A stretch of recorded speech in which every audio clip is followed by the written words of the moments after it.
अपना अधिकार मांगते, नहीं किसी से भीख मांगते। मामा बच्चे पूछ रहे हैं, स्कूल कब से खुल रहे हैं? मामा बच्चे पूछ रहे हैं, स्कूल कब से खुल रहे हैं? मामा बच्चे पूछ रहे हैं, स्कूल कब से खोल रहे हैं? हम अपना अधिकार मांगते हैं। दीपेश ओझा, प्रदेश अध्यक्ष, मध्य प्रदेश प्रांतीय शासकीय शिक्षण संस्था संघ भोपाल। आज आपका जो धरना प्रदर्शन है किस मांगों को लेकर? हमारी प्रमुख रूप से जो मांगे हैं कि आपने माननीय शिक्षा मंत्री ने घोषणा करी थी कि 9वीं से 12वीं के लिए बिना परीक्षण बिना निरीक्षण के 5 साल की मान्यता दी जाती है, तो आवेदन की फिर क्या आवश्यकता है? और अगर आवेदन करेंगे तो ये कहीं ना कहीं स्कूल संचालक को प्रताड़ित करते हैं, ये सभी जानते हैं। तो जब आप बिना निरीक्षण बिना परीक्षण के मान्यता दे रहे हो तो फिर आप आवेदन की कोई आवश्यकता नहीं है, पहली बात। दूसरी बात, आप 9 से 12 का जो मान्यता दे रहे हैं, तो पहली से 8वीं वाले स्कूल वालों ने क्या बिगाड़ा है? भाई पहली से 8वीं की भी आप मान्यता दो ना, उनने क्या गुनाह करा है? आपने 18 दिसंबर से 18 जनवरी तक 1 महीने का प्रोसेस चालू कर दिया कि आप मान्यता लो। स्कूल तो आपने बंद कर रखे, व्यवस्था बेचारा शिक्षक कहाँ से जुटाएगा? और कोरोना काल में क्या क्या समस्या रही प्राइवेट में? कोरोना काल में बहुत सारी समस्याएं रही। आज जो बसें खड़ी थी, स्कूल बसें, उनके परमिट, उनका टैक्स, उनका बीमा सब खत्म हो गया। साथ ही जो बसों की किस्तें थी, भवन का किराया था, वो देने के लाले पड़ गए हैं। स्टाफ को इनने कहा है कि 80% तो आपको भुगतान करना ही पड़ेगा। और फीस पर क्या रुख है सरकार? फीस का जो सरकार ने आदेश दिया था, माननीय उच्चतम न्यायालय का जो डिसीजन था कि भाई शिक्षण शुल्क लेंगे, ट्यूशन फीस, हम उस पर भी राजी थे। लेकिन शासन ने कितनी दुर्भावनावश प्राइवेट स्कूलों के साथ कार्य करा।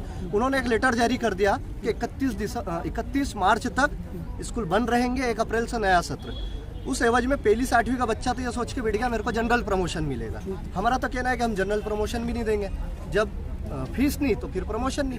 शासन स्कूलों के लिए भी तो आदेश जारी करे। आरटीआई की भी काफी राशि बकाया सरकार के पास। आरटीआई की राशि हमारी बहुत सारी बाकी है, 16, 17, 17, 18, 18, 19, 19, 20 और वर्तमान सत्र की। वर्तमान सत्र में सरकार ने एक कृत्य और कर दिया कि जो वंचित तबका था आरटीई का, उसके एडमिशन की प्रवेश प्रक्रिया ही चालू नहीं करी, कोरोना का हवाला दे दिया। तो अन्य राज्यों ने भी तो चालू करी है। शासन की मंशा ये है कि वंचित वर्ग के तबके का भला नहीं हो, और अगर ये लोग शिक्षित हो गए तो हो सकता है सरकार पलट जाए। भाई पढ़ा लिखा व्यक्ति रहेगा तो इनको तकलीफ रहेगी, तो अभी शासन से क्या संवाद की स्थिति बन रही है? शासन तो अड़ा हुआ है। मुख्यमंत्री महोदय का तो कहना है कि कोई बात नहीं करना है, वो तो उनका सम्मान करवा रहे हैं बुला के, तो ये तो गलत है। और माननीय शिक्षा मंत्री आपको? शिक्षा मंत्री भी बात करने को तैयार नहीं। उन्होंने प्रशासन की क्या एक डेलीगेशन बुलवाया था 5 जनों का, लेकिन जब हम दूर दूर से 800 किलोमीटर से भी हमारा साथी आया हुआ है, तो उसके बीच में बात होनी चाहिए ना। वहाँ जाके बंद कमरे में क्या बात होगी? और हमें बात नहीं करना, हमें तो आदेश की कॉपी दीजिए, हम उसे लेके घर जाएं। तो आगामी चुनाव भी है, तो सरकार का रुख भी थोड़ा सा आपके प्रति नरम होना चाहिए। लेकिन शायद शासन अहंकारी सरकार हो गई है। चुनाव के लिए वो जो सोच रहे हैं, तो फिर ये हम अगला चरण इसका भी विचार करेगा कि उनको फिर नगर निगम प्रांतीय शिक्षण संघ के बैनर तले आज ये जो धरना चल रहा है, इसके पीछे बहुत सारी वजह है। मेरा नाम राजेश शर्मा है, संभागीय सचिव उज्जैन संभाग का हूँ, और संचालकों की अनेक समस्याओं के निराकरण के लिए आज दिया गया है। शासन का कोई प्रतिनिधि बात कर रहे हैं, ये दुर्भाग्यपूर्ण है। शासन को, क्योंकि प्राइवेट स्कूल संगठन भी शासन का एक हिस्सा है, समाज का एक हिस्सा है, समाज को दिशा दिखाने का काम करता है। ऐसी स्थिति में निश्चित रूप से कोई जिम्मेदार व्यक्ति होना चाहिए और आके बात करना चाहिए, और उचित रास्ता जो निकल सके वो निकाल देना चाहिए।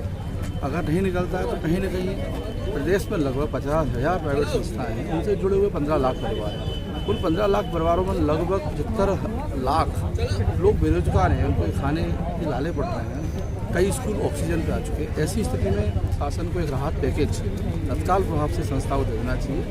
अगर शासन आरटीई की राशि के आधार पर राहत पैकेज दे देता है प्राइवेट संस्थाओं को, इन सारी समस्या का समाधान निकल सकता है, और शासन को निश्चित रूप से कदम उठाना चाहिए। ये सरकार बहुत पहले से कर रही है, करेक्ट, पर हम जाग ही नहीं पाए। सही बात है।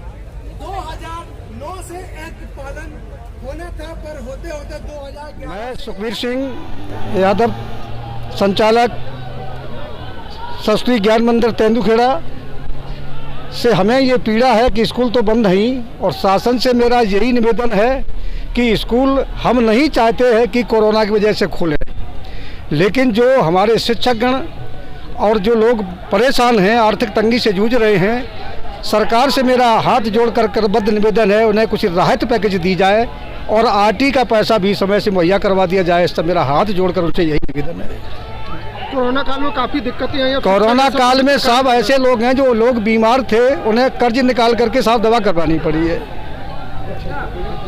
तो आप सबसे मेरी यही निवेदन है कि हमारी ऐसी मुख्यमंत्री से अनुनय विनय करके हमारी ये जरूर मेरी प्रार्थना उनसे पहुंचाएं जो हमारी सुने। तेंदुखेड़ा अपने सरस्वती में काफी शिक्षा का अच्छा स्तर बना हुआ है, जैसे रिजल्ट आते हैं तो उसके बावजूद सरकारी प्राइवेट एसोसिएशन पे ध्यान नहीं दे पा रही है। नहीं साहब, नहीं ध्यान दिया जा रहा है। वो हम लोग दमोह जिले से आए हैं, अशासकीय विद्यालय संगठन की ओर से। मैं ब्लॉक अध्यक्ष तेंदुखेड़ा का कपिल गोटिया। देखिए, कोरोना काल के कारण सरकार ने विद्यालय बंद करके रखे हैं। प्रश्न इस बात का नहीं है कि आपने विद्यालय क्यों बंद किए, प्रश्न इस बात का है कि जब आप रैलियां करते हैं, किसान सम्मेलन करते हैं, अभी 29 सीटों पर मध्य प्रदेश में चुनाव हुए, तो सारे दलों ने अपनी अपनी राजनीतिक रोटियां सेकने के लिए 10-10 हज़ार की रैलियां की, उससे कोरोना नहीं फैला। अभी सरकार किसान सम्मेलन करा रही है, उससे कोरोना नहीं फैलता।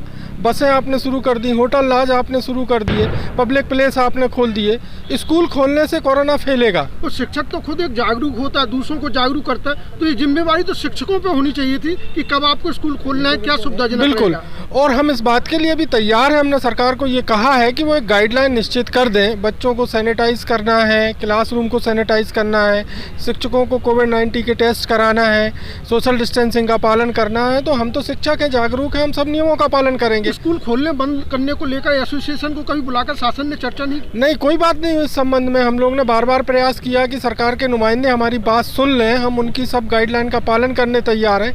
अब आप देख लीजिए, 7 महीने से स्कूल बंद है और शिक्षक एक ऐसा जीव है जो इसके अलावा कोई दूसरा काम कर नहीं सकता। अब वो चाट फुल्की की दुकान लगा नहीं सकता, रेवड़ी से वो सब्जी बेच नहीं सकता, तो वो तो भूखे मरने की कगार पे है। प्रधानमंत्री के लोन की पात्रता भी उसको नहीं होगी? नहीं होगी, बिल्कुल नहीं है।